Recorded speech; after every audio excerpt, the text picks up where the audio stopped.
All right, everyone. Welcome back to Fantasy Points. As always, Marshall, my boy Nate. Still got Rob and Eric here with the round table.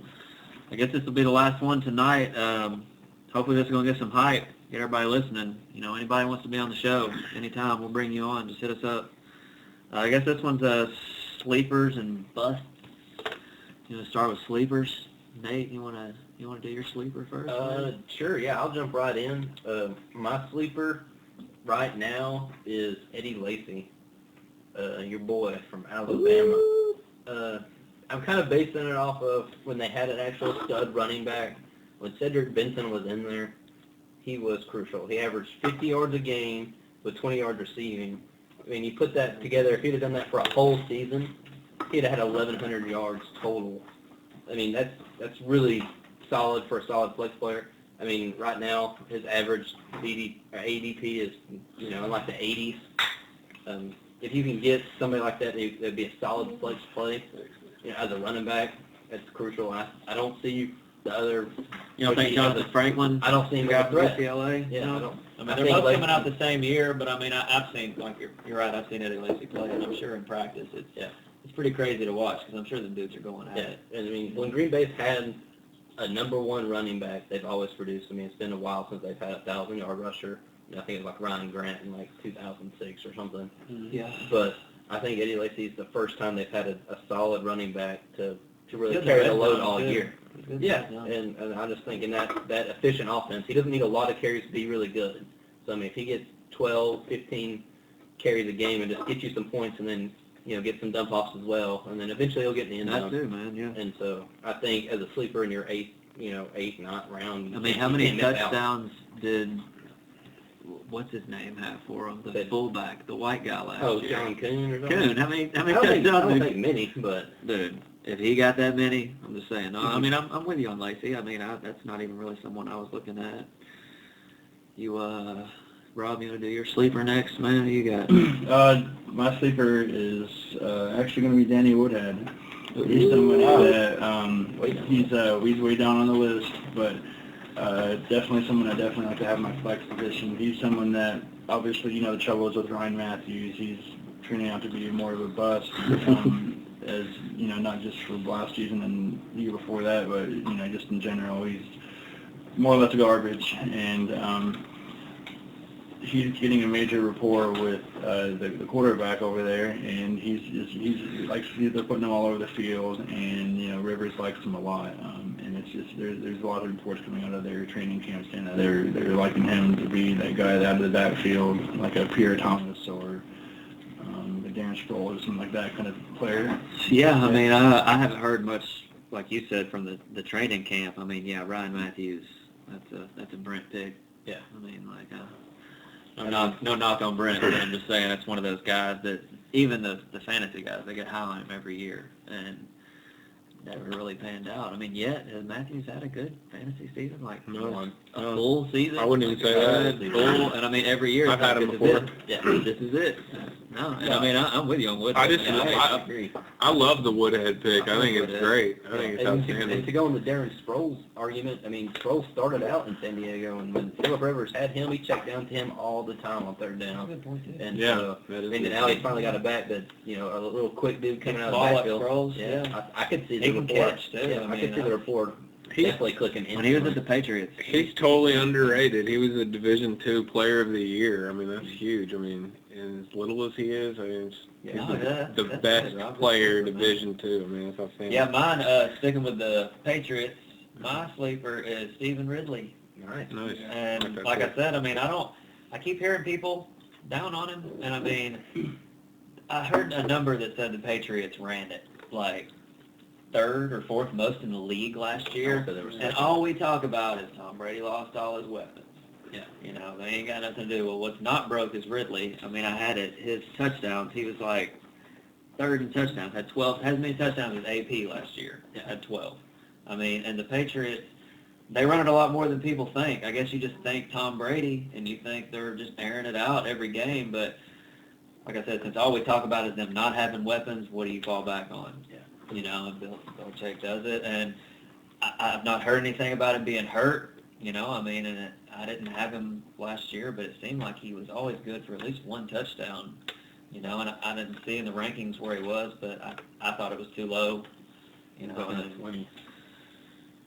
Yeah. yeah, I mean that could go to the third, and I really don't think he should go to the third. I mean, he's their main dude. I mean, yeah. So you see him being a sleeper because he actually had 1,500 yards last year, and really he's And then the 14 touchdowns you said. I mean, he's good. I mean, he's not a sexy name really, but he definitely. I don't know. Maybe it's just people. Maybe I've just heard people being down on him, and maybe I'm trying to say He should sleeper in that. You know, like I mean, 'cause He should be higher. people are sleeping on him. Yeah. How about that, right? But yeah, I mean that was the name that popped out for me that I thought has really got some potential. That you know. Well, I'm going to flip the script right here. Everybody's going running back. Eric. Everybody's going running back. So I'm going to go Emmanuel Sanders. Believe it or not, Antonio Brown's there. I think he could do a better job than what he's been doing the past 2 years. Everybody looked at him a couple years ago, but Mike Wallace gone. Mike Wallace is gone. Emmanuel Sanders, you know. Roethlisberger's a good They worried about quarterback. Big Ben getting hurt. Yeah. He said his knee still hurts. I heard something with him the other day that said like it's still bothering him, and it's like, dude, how long's it been? Yeah. It's been the off season. He's gotten in good shape though. 8 months. He's trimmed down. Oh, it's not gonna stop him Saw from the other slinging day. it. Yeah. No, He's no, played. I mean, Yeah. I'm big He on. can't move. You should be big on move. Antonio Brown, but yeah, sleeper for sure. Oh, Sanders. I'm big on Antonio Brown, but Emmanuel Sanders could easily have a better year than Sanders Antonio gets Brown. touchdowns, and he's not Yeah. that big. In the You know, times I mean, that he's but I on see the him getting field, he does a touchdowns. good job. Yeah, for sure, man. So Mike I like Wallace is that. out there, so that was my pick.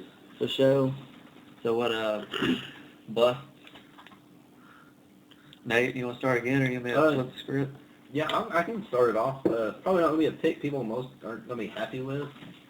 And it's not that I don't think he can play. He's arguably the best tight end there is. But where you got to draft him, I don't like it at all. So his where you have to pick him, it doesn't return value. Who are you And that's- talking about? And that's Jimmy Graham. Right now, he has an average draft at 17th overall.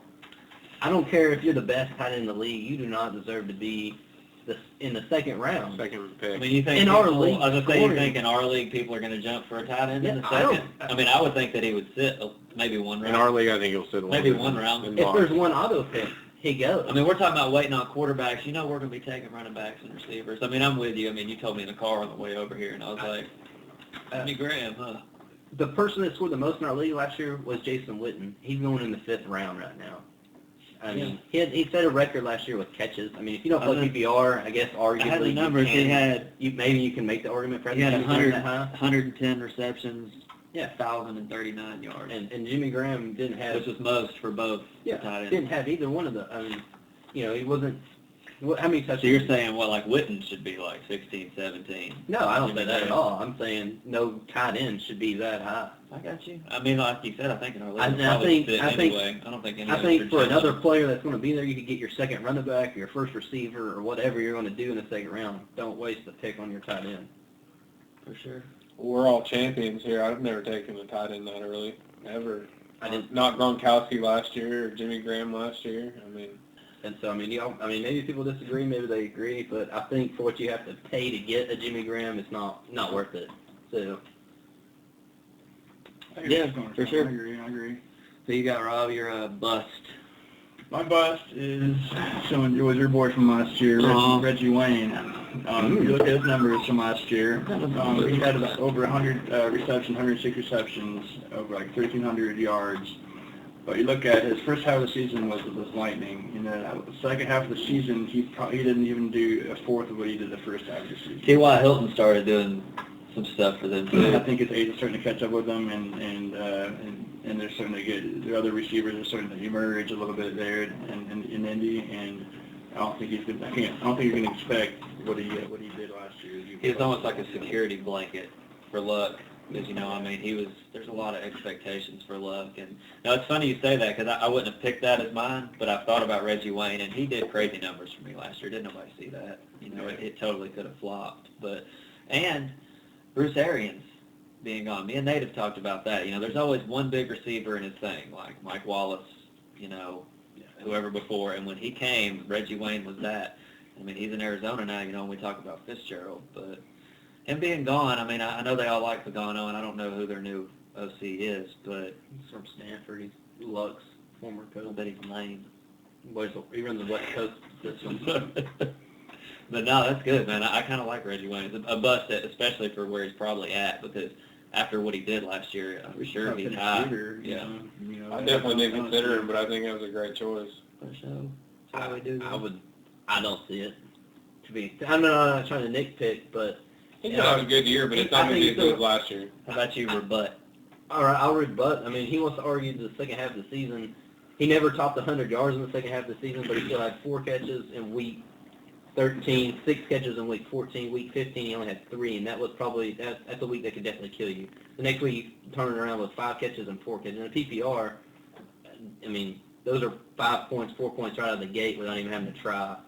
And so You cooking the books over there? a little.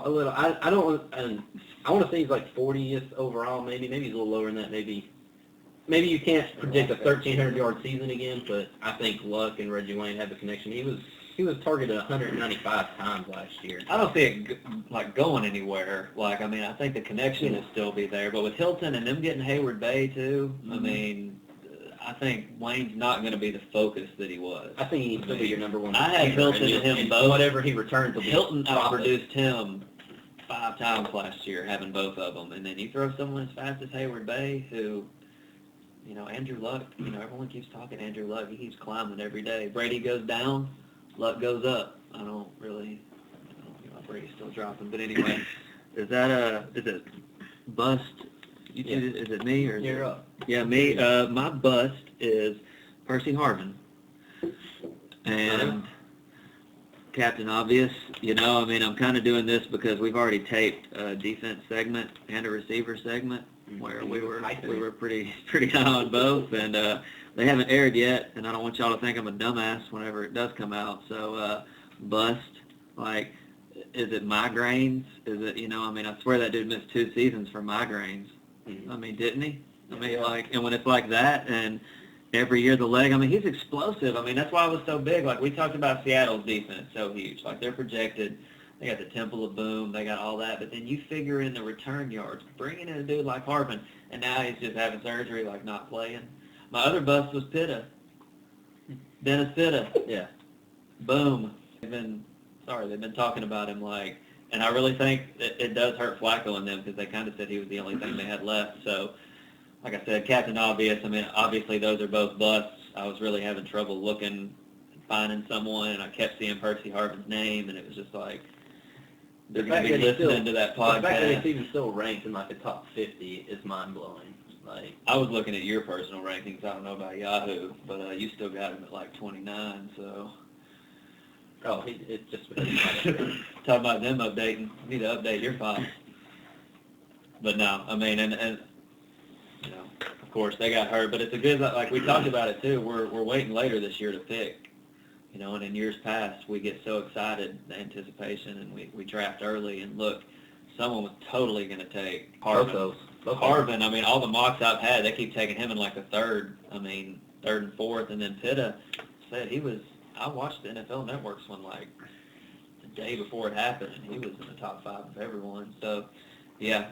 All right. So is that you do your bust? My bad. Here's my bust. I picked Russell Wilson. Everybody's real high on him. He ended the year pretty nicely. I mean, he's very solid. Looks great on the field, but fantasy-wise, maybe not so much. Last year, I actually drafted him. He was my sleeper pick last year, and after about 5 weeks of not that too much productivity, I ended up dropping him. So I think he's ranked 43rd on Yahoo right now. A bit too much for me. I'm not biting.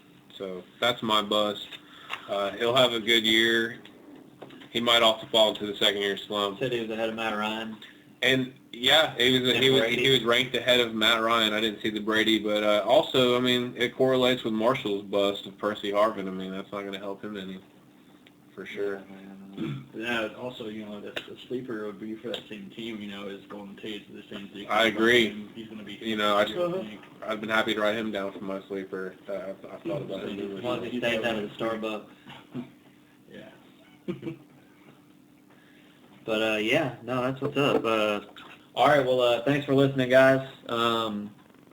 This is the roundtable. We did 3 segments, so there could totally be 3 videos coming. We're going to try and put it out before the season starts. Yeah. So, but yeah, keep listening and sign in, share it, like it on Facebook, yada yada. Thanks to Robert, the commish, Yep. and Eric for doing it. And yeah, on to the next.